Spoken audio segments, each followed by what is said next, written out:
Hello, everyone. My name is Laurel Conrad. I'm the Program Director at the Clare Boothe Luce Policy Institute. Thank you for joining us today for our first of our July CWNs. I'd like to give a special thank you to Elena Richardson, who is co-hosting with us today. Thank you so much to the Heritage Foundation. I'm honored to introduce today Marji Ross, who I've personally worked with and have really enjoyed getting to know. Marji is the president and publisher of Regnery Publishing, the nation's leading publisher of conservative books. She joined Regnery in 1999 as vice president and general manager and took over as president and publisher in 2003, making her the first person outside of the Regnery family to hold that position. During her tenure, Regnery has placed more than 70 books on the New York Times bestseller list, including 11 titles at number 1. Prior to joining Regnery, Marji worked as a senior group publisher for a large newsletter publisher, Phillips International. In her early career, Marji was a business editor and writer. Marji graduated from Dartmouth College with a BA in English and earned her master's in journalism from the American University in Washington, D.C. She's a popular speaker for both the conservative movement and the publishing industry, and one of the most highly rated speakers for us at CVLPI. She serves as a board member and was named our Woman of the Year in 2005. She's a tremendous role model for young conservative women, both professionally and personally. She has 3 daughters, all currently in college or graduate school, and she and her husband, Chuck, live in Northern Virginia. Please join me in welcoming Marji Ross.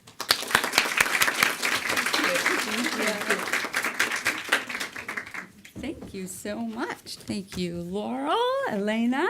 Very happy to be here. Welcome. Thanks for joining us on a hot July afternoon. As you know, I'm Marji Ross. I'm the president and publisher of Regnery Publishing. We've been the country's leading conservative book publisher, as you heard, for the past 70 years. And I've been at Regnery not quite that long, but for the past 17 years, 14 years as president and publisher. And we've seen a lot of change in the country, in the conservative movement, and in book publishing in those 17 years. And I could spend the next half hour talking about how Amazon is taking over the book publishing world, or ebooks are displacing print books, or Donald Trump, or Hillary Clinton. But today, I want to talk to you about a change in our culture that I find disturbing, and one I think every book publisher, not to mention every one of us and every American, needs to pay attention to and needs to fight. The title of my speech, as someone asked me just a few minutes ago, is Tamper-Proof Packaging. And you may be wondering what that has to do with book publishing or the future of our country or even what that means. So let me start by sharing with you a story.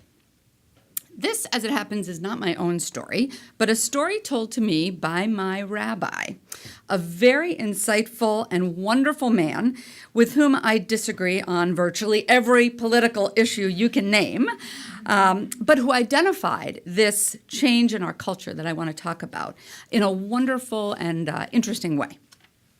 Rabbi Art is an aficionado of classical music. He loves opera, he loves the symphony, he loves Isaac Stern and Yo-Yo Ma. And so he was very excited last year when a friend of his gave him a new CD of Beethoven's Ninth Symphony. For several years now, my rabbi has noticed that the packaging on these CDs has become more and more difficult to open. Right? Those child-proof, tamper-proof, hard plastic sealing things. There's no obvious way to open them. And there's no tab to pull or perforation to tear. You just have to kind of turn the things over in your hands and wonder how in the world you're going to open the thing. So when Rabbi Art got his new CD, entombed as it was in hard plastic, he struggled to open it. He tried to pry it open and peel it back. He poked it with his pen to try to kind of puncture it and get a hole in there to start. When that didn't work, he got out his scissors and he tried to orient his scissors with the package, but that wouldn't work either. So he eventually got his kitchen knife out and he sort of started to saw through the packaging. And he did manage to start cutting it open. And as he pulled it back, he cut his hand on the ragged edge of the plastic, which still wasn't really open wide enough to kind of pry out the CD.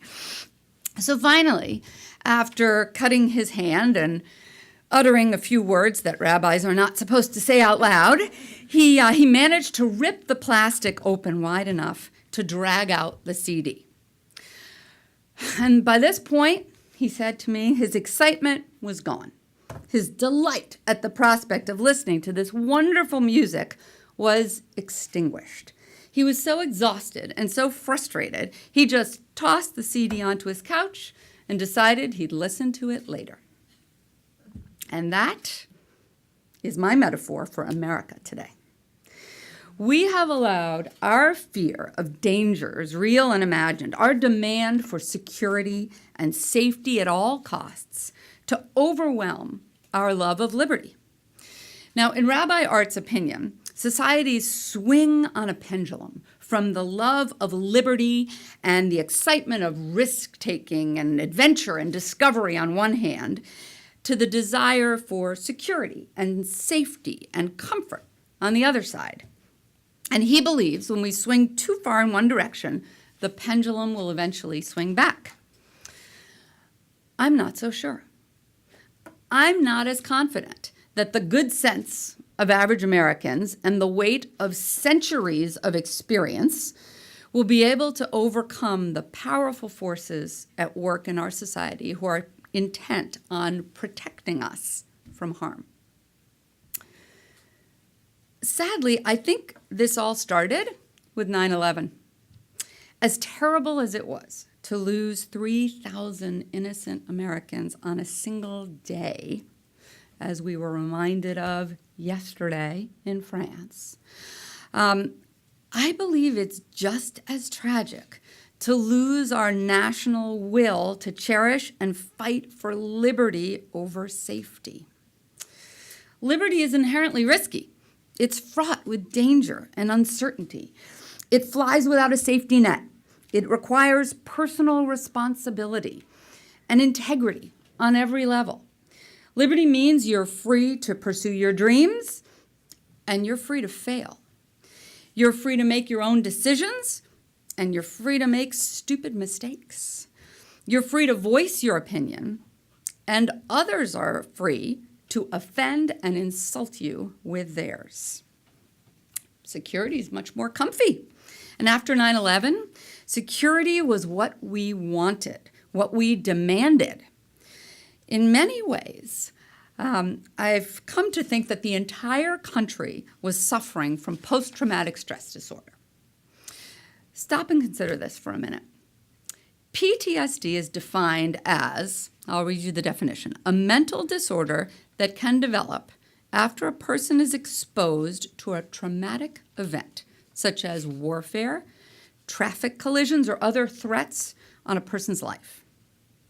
In the typical case, an individual with PTSD persistently avoids trauma-related thoughts and emotion and discussion of the traumatic event. While it's common to have symptoms after any traumatic event, symptoms must persist for longer than 1 month after the trauma to be classified as PTSD. So I guess 15 years qualifies nicely. In the wake of 9/11, we got the Department of Homeland Security. We got TSA. In Great Britain, home of the shoe bomber, you don't have to take off your shoes to go through security at the airport. But here in America, we're taking off our shoes and our belts and dumping out our water bottles thanks to 9/11. Very few of us think this actually makes us any safer. But we feel like we're doing something. All those officers and uniforms and badges at the security line, it's all very comforting. But meanwhile, political correctness prevents us from taking any sensible security measures like profiling, because that might hurt someone's feelings. Because you see, Another manifestation of our national obsession with safety is everyone must now live in a cocoon of personal security to shield them from pain. We've all become the bubble boy, not only unwilling, but increasingly unable to withstand the rough and tumble world of everyday life. The Wikipedia entry on PTSD contains something really interesting. It says, early intervention appears to be a critical preventive measure. Studies have shown that soldiers prepared for the potential of a traumatic experience are more prepared to deal with the stress of a traumatic event and less likely to experience PTSD. Makes sense. So, in other words, if you want to be strong, you have to learn how to take a punch. Or, as one of my publicity directors used to say, it's time to put your big boy pants on. My concern is that we as a country are telling our children and each other that it's fine not to put your big boy pants on. Just keep wearing those diapers and the nanny state will take care of everything. We're refusing to prepare ourselves and our children for real life. And we're allowing the government to take from us more and more of the responsibility to protect and defend ourselves. So as schools outlaw kickball and jungle gyms and books they find offensive and founding fathers they find too white or too male, we lose the ability to think critically and to protect and defend ourselves and our ideas. This is very troubling to me as a book publisher, as a parent, as a voter, as an American. How many of you work out regularly? How many people work out every day, every week, right? Every month. Good, once a week, good. So you know, that's the only way to stay in shape, right? Have you ever stopped exercising for a few weeks or a few months? Maybe you just got busy. Or you twisted your ankle, you strained a muscle, you sprained something. The thing I always find so frustrating about exercise is how long it takes to build up your endurance and feel really good and how fast you lose it if you stop exercising for just a few days. I looked this up. Studies have shown that even conditioned athletes, meaning people who have been training regularly every day for at least a year, lose half their aerobic conditioning after 3 months of inactivity. I'm guessing most of you, certainly me, are not conditioned professional athletes. Well, I hate to tell you, but beginner exercisers or moderate exercisers who work out every day for 2 months experience a complete loss of all aerobic conditioning after 2 months of not working out. So we also know that if you don't exercise, you can lose muscle strength, right? Experts call this disuse atrophy. It's even worse than you think. You don't just lose muscle when you stop exercising, your muscles actually change. So your endurance muscles and your strength-producing muscle fibers morph into easily fatigued, what they call couch potato muscle fibers. And that can happen in as little as 72 hours. I believe in the marathon of liberty, Americans have all become couch potatoes. We have Michael Bloomberg making sure we don't drink too much soda. We have Michelle Obama making sure we don't eat too much salt. We have the geniuses at Yale University making sure Halloween costumes don't offend anyone. And just in case, we've got universities across the country setting up safe rooms with crayons and Play-Doh, not kidding, so traumatized students can find a safe haven from ideas they find upsetting. That's an idea I find upsetting.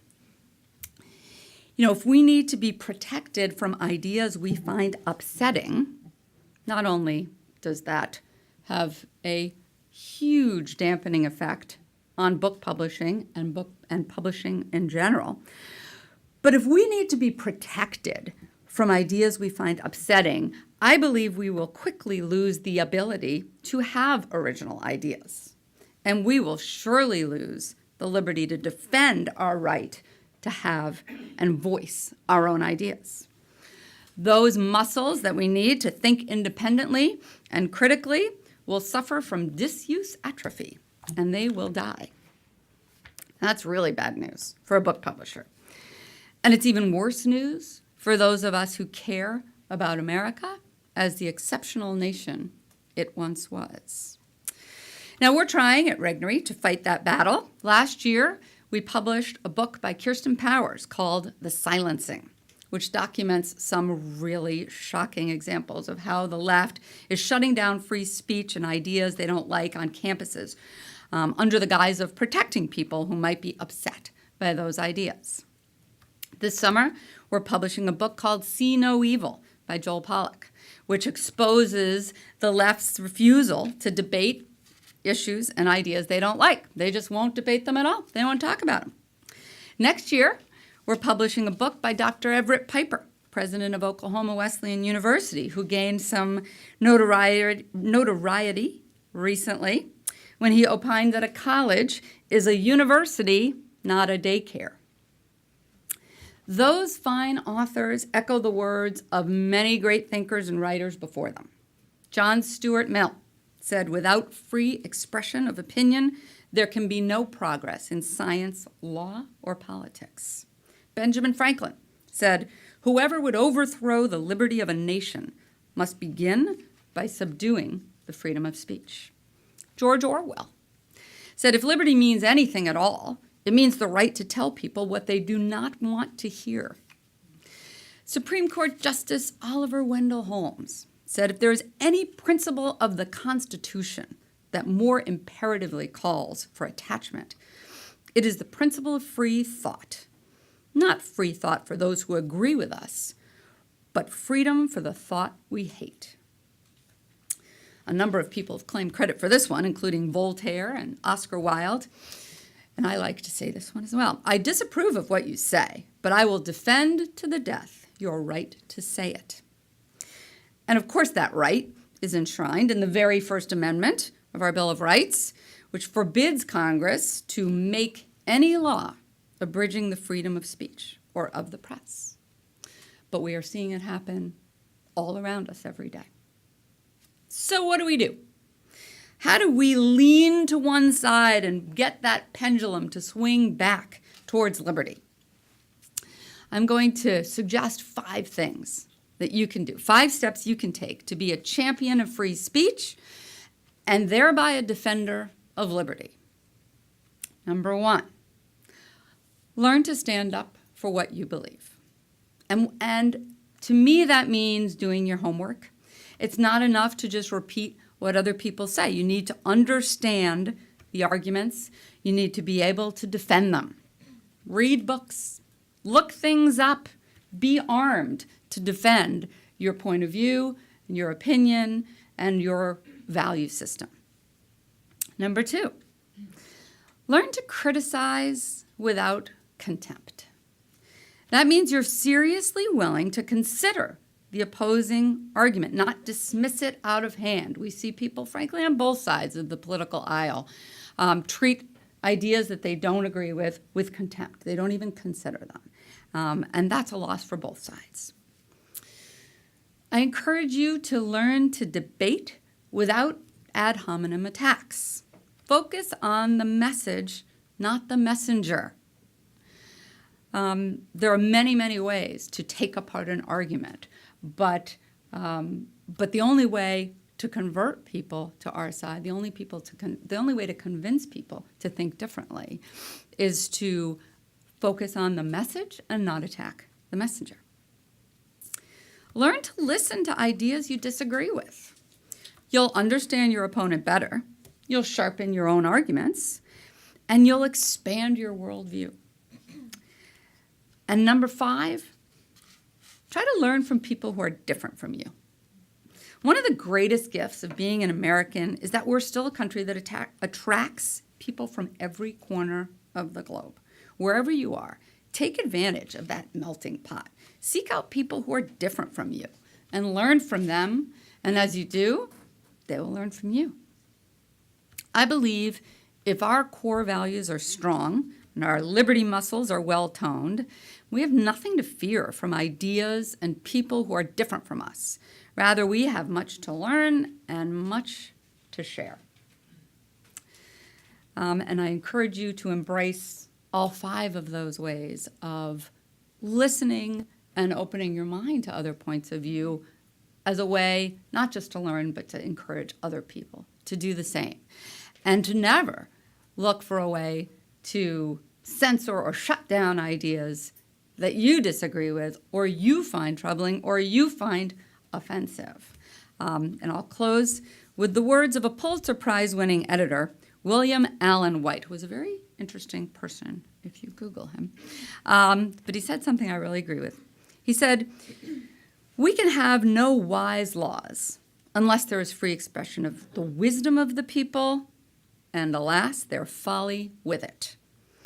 But if there is freedom, folly will die of its own poison, and the wisdom will survive." Thank you very much.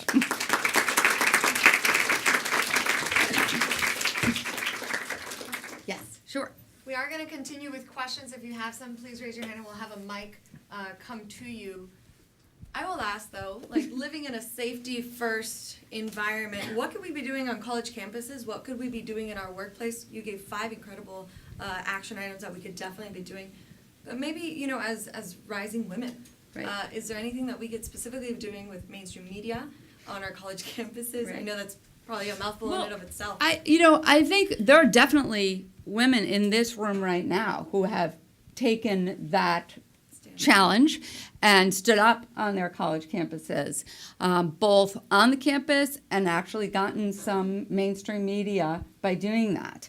I actually think, and I have found by talking to a lot of young women, that you'd be surprised how many people actually agree with you. They're just afraid to say so.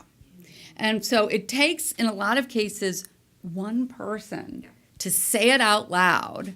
Sometimes it's simply at lunch with a friend. Yeah. Sometimes it's, in your sorority if you're having after an event. Sometimes it's in a discussion group or after class. So oftentimes it just starts literally with saying something out loud to somebody that you're friends with, and it starts to snowball as more and more people realize, either, that's what I thought, but I didn't know anybody else agreed with me, or, that sounds like it makes sense. I'm going to listen to that a little bit more.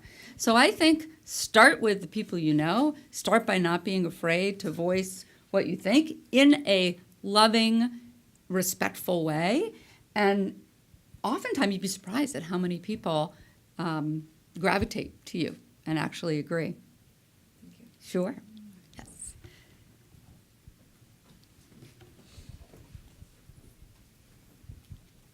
Marji, thank you Yes. so much. Thank you so much for coming. I really Thank you. appreciate it. And I kind of wanted to go off of what you were saying and ask, I'm a conservative woman on a conservative college campus, and what I often find is that there's this conservative bubble there where we don't let in other ideas, we don't discuss them, we have our own sort of safe rooms and safety zones where we don't let those dangerous ideas come in. How do you recommend combating this sort of Bubble that we put ourselves in? No, as we do put conservatives? ourselves in that bubble. And in fact, not just on campus, which is a very good example, also in the media, as things have become more divided and more partisan, people have gravitated to listen and read and watch only the things that they agree with. I think, again, it starts one person at a time. You have to be willing to get out there and turn the channel and watch the other side for a little while and listen to what they have to say. I think on a college campus, one of the most interesting events, in my opinion, is not just having someone come to speak, but having a debate. And I think actually you might be able to partner with, on your college campus, have the the college Republicans partner with the college Democrats, if they're willing to, challenge them, shame them if they won't, to have a debate. And you each get to invite somebody to discuss something and debate it. You might draw a bigger crowd, but you also, open up the topic to a really interesting discussion, expose both sides to the other side's ideas, find places where you agree, and sort of challenge the people who are speaking to defend their ideas because they're debating with somebody else. So. Hi, I'm Penny Starr with CNS News. I'm going to ask a kind of a selfish question, I guess. Why is it so difficult to get a book published? I mean, I know so many talented writers. You hear the stories about talented writers being turned down 100 times, even the Harry Potter author, and that you have to have an agent. And even if you are an experienced writer, why is it so difficult? And is there some advice you could give to people who are interested in doing that to help them succeed? Because I know there's a lot of good books out there. No, you're absolutely right. And it's often very painful as a publisher to see wonderful proposals and authors and books come in and not be able to publish them all. There are a couple factors a couple of things that have changed a lot, as I alluded to, in the past even 5 years in the book publishing business. And probably the single biggest one is Amazon.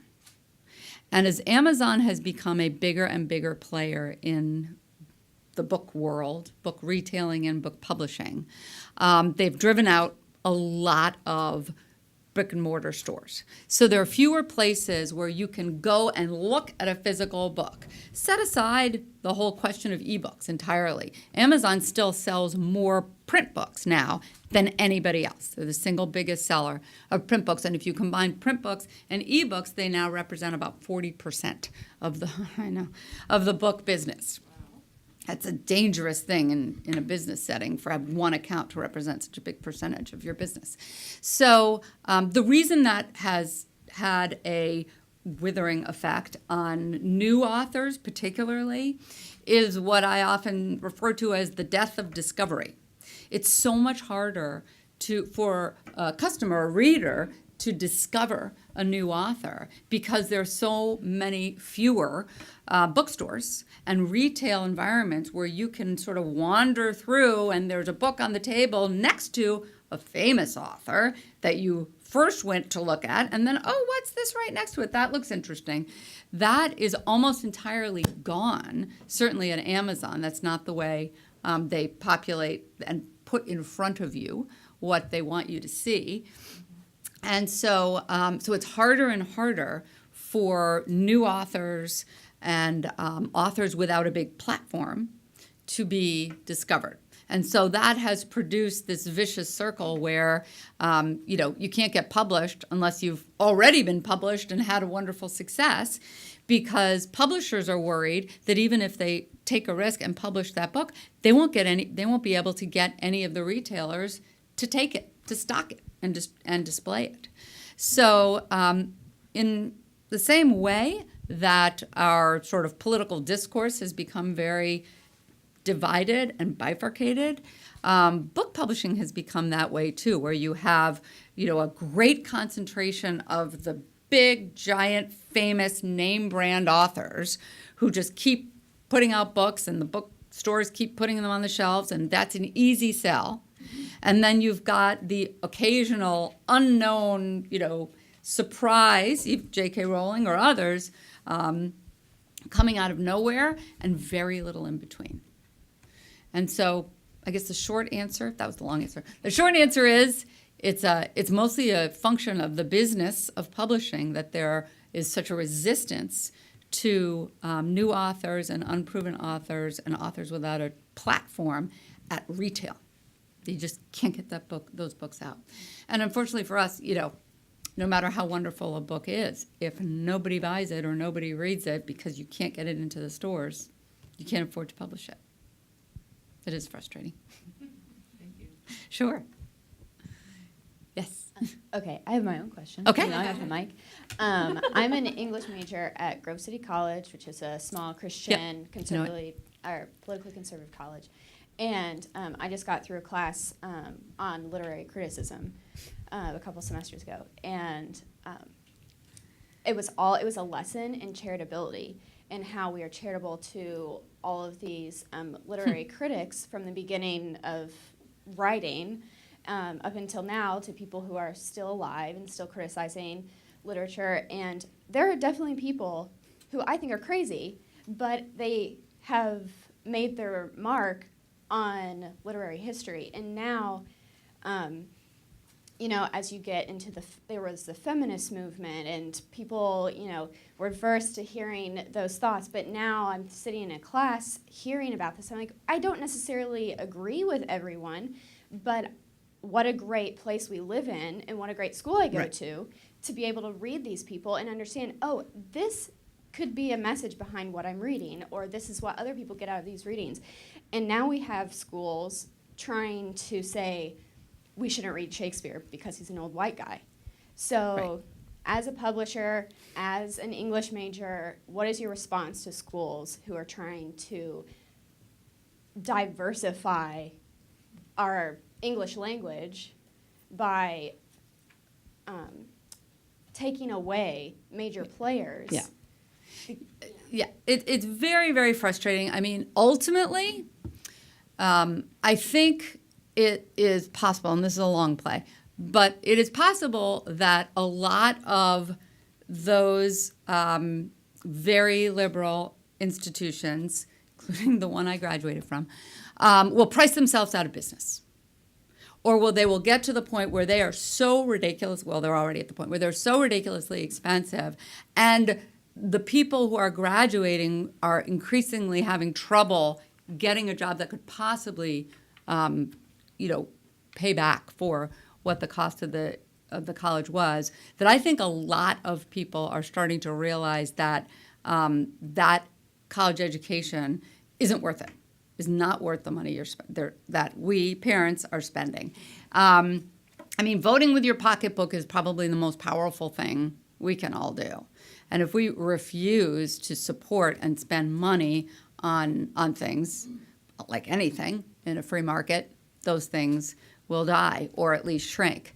I think shorter term, it is all of our responsibility to insist as much as we can and in any way we can that there's nothing wrong with introducing new voices. The problem isn't that, in my mind, the problem isn't introducing authors from different cultures and different backgrounds. That can be fascinating. The problem is giving a value judgment and saying those are good and all of Western civilization is bad. Not only is that ridiculously incorrect when you look at history, but it also is just as obviously just as close-minded as it is to only read the works of one author or one genre. So I think we have to call them on it and say, if you really believe in opening our eyes and broadening horizons, that is not consistent with getting rid of things. It is only consistent with adding new things. It's as simple as which courses you sign up to take.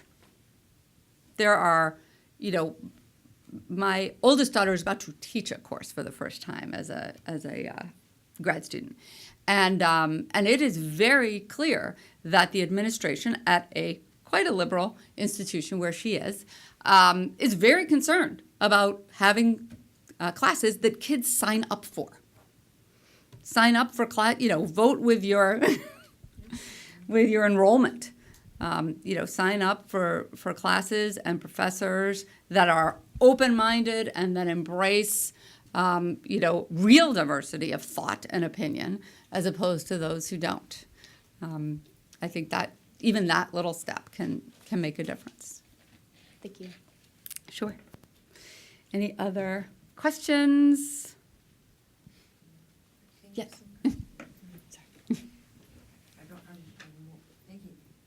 How to phrase this, but Camellia Paglia, she's a superb writer, and she's so far left and a lesbian, the whole thing. But she's a wonderful person.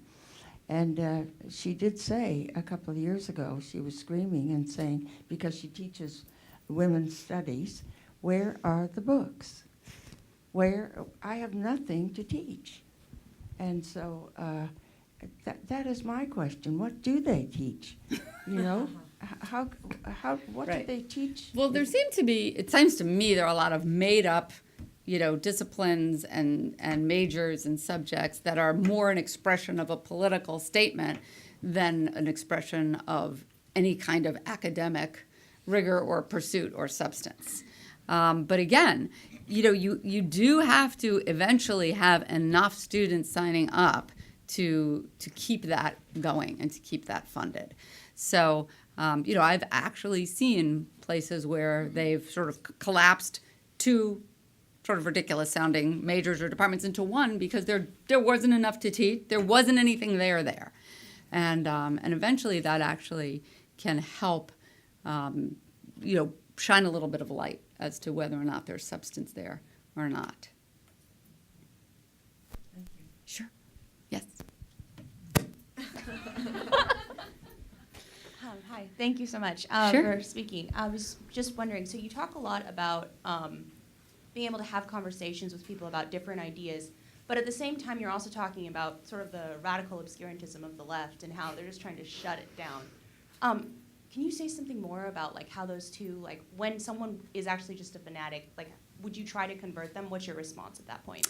Yeah, I mean, I think that it's very tempting to either not engage with somebody who is completely closed-minded or to sort of sink to their level. And my advice is to encourage you not to sink to their level. And I say that, well, for several reasons. One, we're all better than that.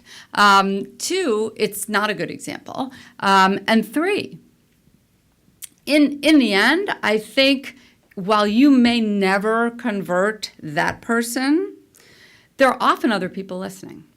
There are often other people around who either are there watching and listening or who hear about the exchange afterwards.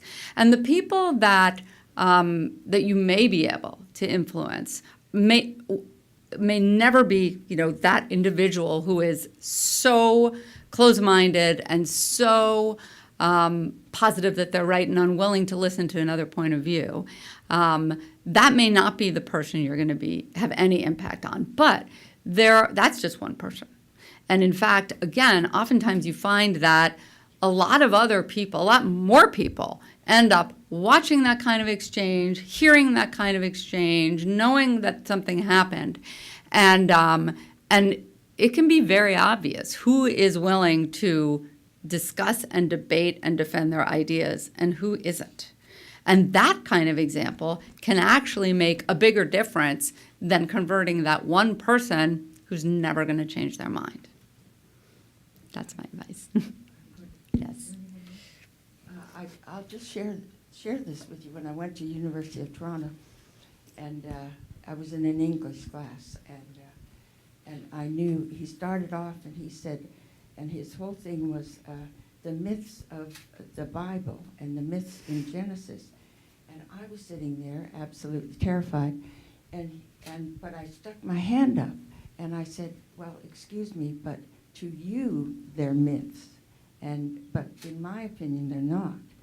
And so then he and I had this discourse, and everything that changed in that whole class, because when he would bring up a poem or another piece of literature, and he would say, well, Della, what do you think? Yeah. That's right. I mean, the difference you make is not necessarily with that professor, but everyone else sitting in that classroom. Yeah, which is why, the most important thing is the first piece of advice, which is stand up for what you believe and don't be afraid to say it. And if you do it in a respectful, educated way, you can make a bigger difference than you think. Well, All right. please join me in Thank you. thanking Marji Thank you very much. On behalf of the Heritage Foundation, we would like to say thank you so much. Thank you. A small token. Thank you so much. And to put your token in, we have our CBL tote bag and our Thank you. mug with CBL's famous quote, "No good deed goes unpunished," which I'm sure you're very familiar Unfortunately, with. I am. Thank you all very much. Thank you. Thank you. Thank you so much for that incredible insight, really, because one of the things that kept bringing up was about higher education. Only 4% of college professors are actually free market professors. So it's, I mean, to touch on that point once again, signing up with paycheck, really, with the pocketbook of, with your enrollment, I think goes a very long way. If this is your first time at the Heritage Foundation, I would like to thank you and welcome you for coming. My name is Elena Richardson, and I am actually the new Young Leaders Program Director. And it's such an honor to be here with you today to welcome you to the Heritage Foundation. I also want to say thank you so much for our co-host, the Claire Booth Luce Policy Institute. If you guys, we're going to continue on to lunch, which is going to be out to the right of the lobby. Again, thank you so much for coming, and we'll continue that conversation over lunch.